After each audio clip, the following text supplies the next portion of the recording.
ایک جن زادی کے عشق کی داستان ہے جو عشق مصطفیٰ صلی اللہ علیہ وآلہ وسلم پر اپنا جنون بار گئی۔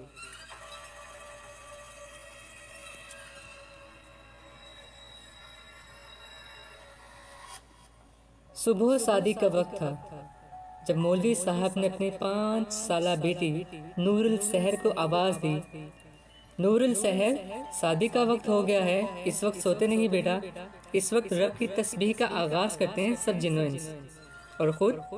اور خود وہ اذان دینے ممبر پہ چڑھ گئے، اور پورے گاؤں میں روز کی طرح مولوی نور احمد کی پر نور اور میٹھی اذان کی آواز گونجی، اور ایک ایک کر کے سب گھر روشن ہونا شروع ہو گئے۔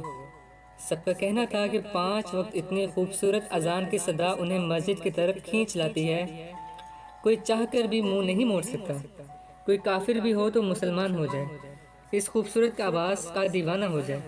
اور تو اور مسجد کے عین سامنے جو درگاہ تھی، وہاں کے ملنگ بھی مست ہو جاتے تھے اس خوبصورت آواز کے سحر سے۔ اذان کی آواز سن کر سب مرد مسجد کی طرف روانہ ہو گئے، اور عورتیں بچوں کے ساتھ گھر میں نماز کا اہتمام کرنے لگیں تاکہ جماعت ختم ہوتے ہی مولوی نور احمد کی پر نور اور خوبصورت آواز میں تلاوت سن سکیں۔ پہلے تو مولوی صاحب جماعت کے بعد مسجد میں ہی تلاوت کرتے تھے، پھر پورے گاؤں کے کہنے پر اسپیکر میں تلاوت کرنے لگے، جسے پورا گاؤں بہت اہتمام اور دھیان سے سننا، اپنے تمام کام چھوڑ کر اس سنتا۔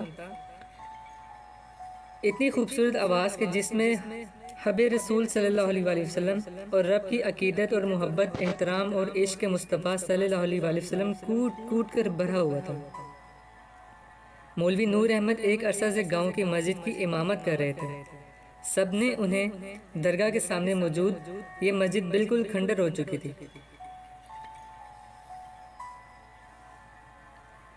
یہ مسجد بالکل کھنڈر ہو چکی تھی۔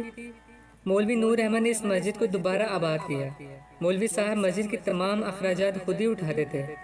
یہ ان کا اللہ اور اس کے محبوب سے عشق ہی تو تھا۔ مولوی صاحب اور ان کی 5 سالہ بیٹی نور السحر مسجد میں ہی رہتے تھے۔ نور السحر ہی ان کی کل کائنات تھی۔ ان کی اکلوتی اور لاڈلی بیٹی، گاؤں والوں کو کہنا تھا کہ انہوں نے شروع سے صرف مولوی صاحب اور ان کی بیٹی کو ہی دیکھا ہے، اس کی والدہ کو کسی نے کبھی نہ دیکھا۔ یہ سنا اور نہ سنا، صرف مولوی صاحب اور ان کی بیٹی کو ہی دیکھا ہمیشہ۔ مولوی صاحب نہ صرف مسجد کی امامت کرتے بلکہ گاؤں کے بچوں اور بچیوں کو قرآن کی تعلیم بھی دیتے تھے اور حفظ بھی کروایا کرتے تھے۔ مولوی صاحب کے پاس صرف ان کے گاؤں کے بچے ہی علم حاصل کرنے نہیں آتے تھے بلکہ آس پاس کے گاؤں کے سبھی بچے بھی مولوی صاحب کے پاس آیا کرتے تھے قرآن پڑھنے اور حفظ کرنے۔ نور السحر بھی باقی بچوں کے ساتھ قرآن پڑھا کرتی تھی اور حفظ بھی کرتی۔ نور السحر کو بھی مولوی صاحب کی طرح تلاوت قرآن سے اور محمد مصطفیٰ صلی اللہ علیہ وآلہ وسلم سے انتہا کا عشق تھا۔ نور السحر اپنے نام ہی کی طرح تھی، بے حد حسین، خوبصورت، پرکشش، اور اس سے بھی زیادہ اس کی آنکھیں جو بے انتہا حسین تھیں، اور اس کی اسی خوبصورتی کی بنا پر سب نے اسے زلیخا پکارنے لگے، مگر اسے زلیخا سننا اتنا پسند نہ تھا جتنا نور السحر، کیونکہ وہ نام اس کے بابا نے اسے دیا تھا۔ نور السحر روز صبح ہی سے اپنے والد کے ساتھ بیٹھ جاتی اور جیسے جیسے مولوی صاحب گاؤں کے بچوں کو قرآن پڑھایا کرتے، وہ بھی مگن اپنی دھن میں پڑھتی رہتی، ہر کسی سے بے نیاز۔ گاؤں کی عورتیں کب آتی کب جاتی، اس کی خوبصورتی، اس کی لگن، محبت کو سراہتی، مگر اسے دنیا کی کوئی خبر نہ ہوتی اپنے رب کے اور اس کے محبوب کے عشق کے علاوہ۔ مگر وقت ہمیشہ ایک ساتھ نہیں رہتا، شاید وقت کو کچھ اور ہی منظور تھا۔ شاید یہ سب ایسے ہی رہتا اگر نور محل سے بہو بیگم اپنی 5 سالہ بیٹی یوسف اور اپنی ننند کی بیٹی آسیہ کو مولوی صاحب کی شاگردگی میں دینے نہ آتی۔ صوفی صاحب کی وصیت کے مطابق یوسف اور آسیہ کے آنے سے سب بدل گیا۔ اب زلیخا کو یوسف کے آنے کا، اس کے ساتھ پڑھنے اور اس کے ساتھ کھیلنے کا انتظار رہتا، کیونکہ اس سے پہلے زلیخا کی کسی سے نہ اتنی دوستی ہوئی تھی، نہ وہ کسی سے اتنا کھیلتی بات کرتی تھی۔ یوسف کے گھر والے بھی مطمئن اور خوش تھے کہ ان کے بیٹے کو کوئی دوست مل گیا اور اس کا مدرسہ بھی دل میں لگ گیا، ورنہ وہ سب بہت پریشان تھے۔ یہ ہے نور حویلی، جسے سب نور محل کہتے ہیں، جہاں تاشفین صاحب اپنے خاندان کے ساتھ مقیم ہیں، اور مسجد کے سامنے موجود درگاہ کے منتظم اعلیٰ درگاہ کی تمام تر ذمہ داری انہی کے گھرانے کے سپرد تھی۔ تاشفین صاحب 3 بہنوں کے اکلوتے بھائی تھے۔ نور محل کے لیے ایک بات مشہور تھی کہ یہ حویلی آصف زدہ ہے، اسی لیے تو یہاں ہونے والی بیویوں کے لڑکے بچتے نہیں ہیں۔ پہلے تو اولاد ہی نہیں بچتی تھی، مگر پھر صوفی صاحب کی دعا سے لڑکیاں تو بچنے لگی، مگر لڑکے پھر بھی نہیں بچتے تھے۔ محض 5 ماہ کی مدت پوری کرتے اور انتقال کر جاتے۔ تاشفین صاحب بھی پہلے جب پیدا ہوئے تو ان کی والد نور محمد صاحب نے انہیں حویلی سے دور بھیج دیا، اور وہ اپنی جوانی تک حویلی سے دور ہی رہے۔ ان کا نکاح بھی خاندان سے باہر ہی کیا گیا، کیونکہ خاندان والے اپنی بیٹیوں کا رشتہ بھی نور محل والوں کو دیتے ہوئے ڈرتے تھے۔ تاشفین صاحب اپنے نکاح کے بعد ہی نور محل واپس آئے، جب ان کے والد نور محمد صاحب بستر مرگ پر تھے۔ والد کی وفات کے بعد تمام تر ذمہ داری تاشفین صاحب کے کندھوں پر آ گئی، اور وہ درگاہ اور کاروبار کے کاموں میں اتنے مگن ہو گئے کہ اپنے خوبصورت اور نئی نویلی بیوی کو بھی وقت دینا بھول گئے، اور 3 سال کا عرصہ کیسے گزرا پتہ ہی نہ چلا۔ ایک شام جب سبھی بہنیں اور داماد دعوت پر حویلی آئے ہوئے تھے تو سب بہنوں اور ماں نے بھائی کی سونی گود کا شکوہ کر ڈالا کہ ہمارا ایک ہی بھائی ہے اور اس کی اولاد دیکھنے کی خواہش بھی بہت ہے، اور بہو بیگم ابھی تک 2 بار اپنا بچہ گنوا چکی ہیں، اور پتہ نہیں ہم کہیں ترستے ہی نہ رہ جائیں بھائی کی اولاد کو، کیوں نہ آپ دوسری شادی کر لیں جو حویلی سے دور ہی رہے۔ جسے سن کر زینت بیگم بہت افسردہ نظروں سے تاشفین صاحب کو دیکھنے لگی۔ اولاد ہونا نہ ہونا ہمارے اختیار میں نہیں، یہ تو اللہ کے اختیار میں ہے نا، اور رب نے مجھے اولاد دینی ہوئی تو اس بیوی سے دے دے گا، اور نہ دینی ہوئی تو پھر بھلے سے میں 4 شادیاں بھی کر لوں تو نہیں ہوگی۔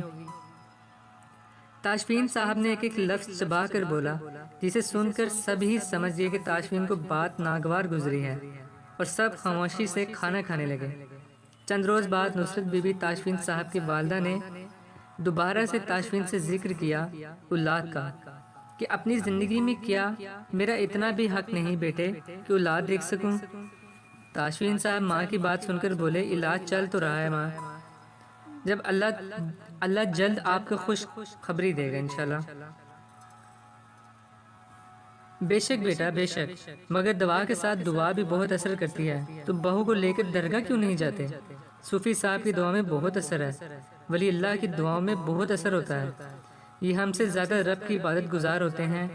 نصرت بی بی بہت پیار سے سمجھاتے ہوئے بولی، جس پر تاشفین صاحب مان گئے درگاہ جانے کے لیے۔ اگلی صبح تاشفین صاحب زینت بیگم کو لے کر درگاہ گئے۔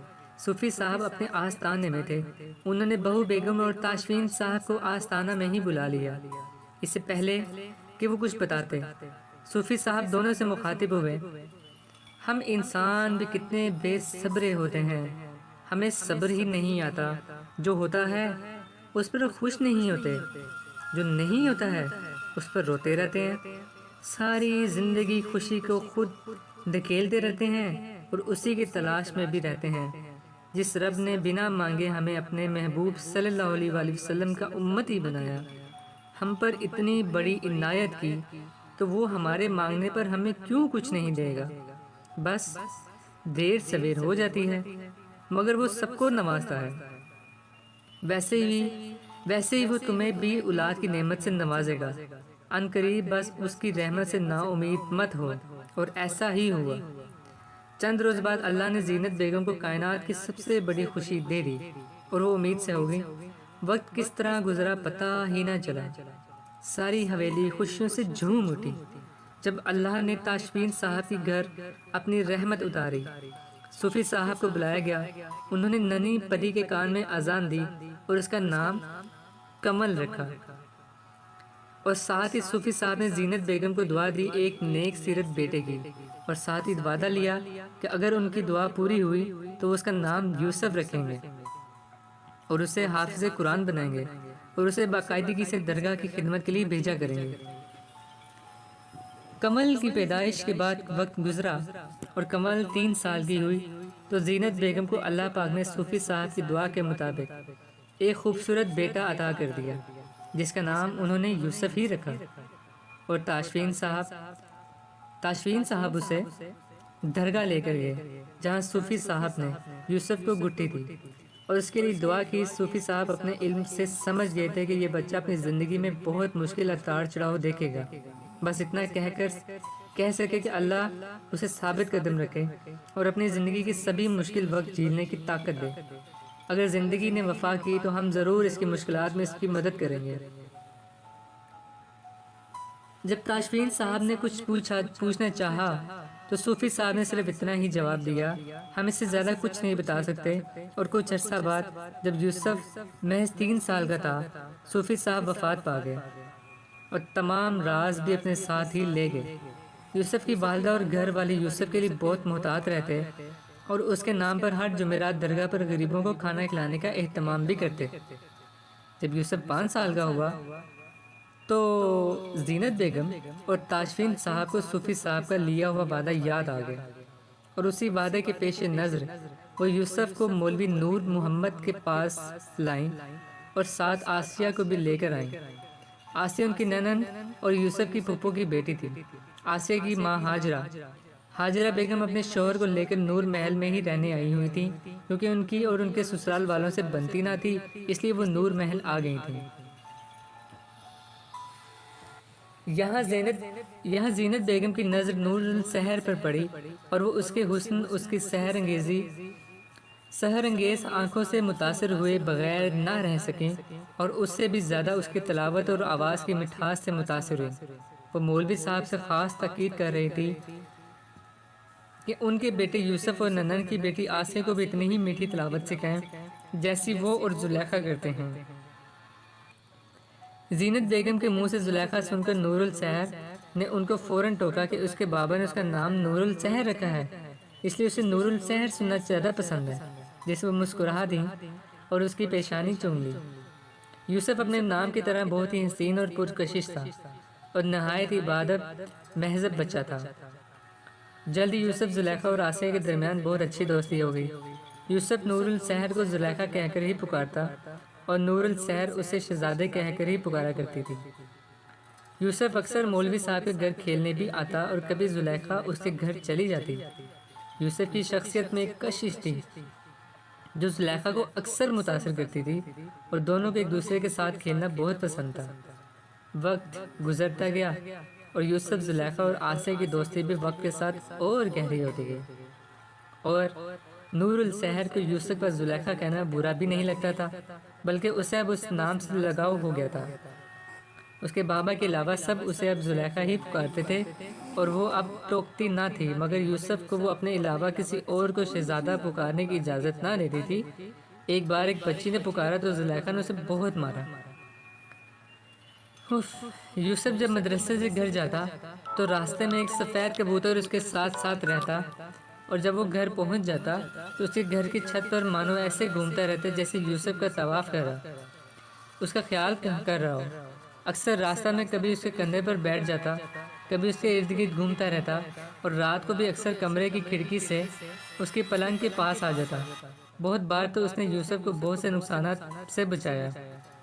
بہو بیگم تو اسے اپنے بچے پر رب کی رحمت اور صوفی صاحب کی دعا سمجھتی تھی، اس لیے انہوں نے کبھی کچھ نہیں کہا تھا اس کبوتر کو، اور نہ کسی کو کہنے دیتی تھی۔ وقت گزرتا گیا اور 7 سال کیسے گزرے پتہ ہی نہ چلا۔ آسیہ تو اپنے والد اور والدہ کے ساتھ چلی گئی، اپنے آبائی گھر، اور باقی کی تعلیم وہی حاصل کرنا شروع کر دی، مگر یوسف نے مولوی صاحب سے قرآن حفظ کیا، اور ساتھ ہی زلیخا نے بھی علم دینیات اور ہر وہ نوری اور روحانی علم سیکھا جس میں اس کے والد ماہر تھے۔ یوسف جب 12 سال کا ہوا تو اس کے والد تاشفین صاحب نے اسے دینی تعلیم کے بعد دنیاوی تعلیم کے لیے شہر بھیج دیا تھا، اپنی بہن ہاجرہ کے پاس۔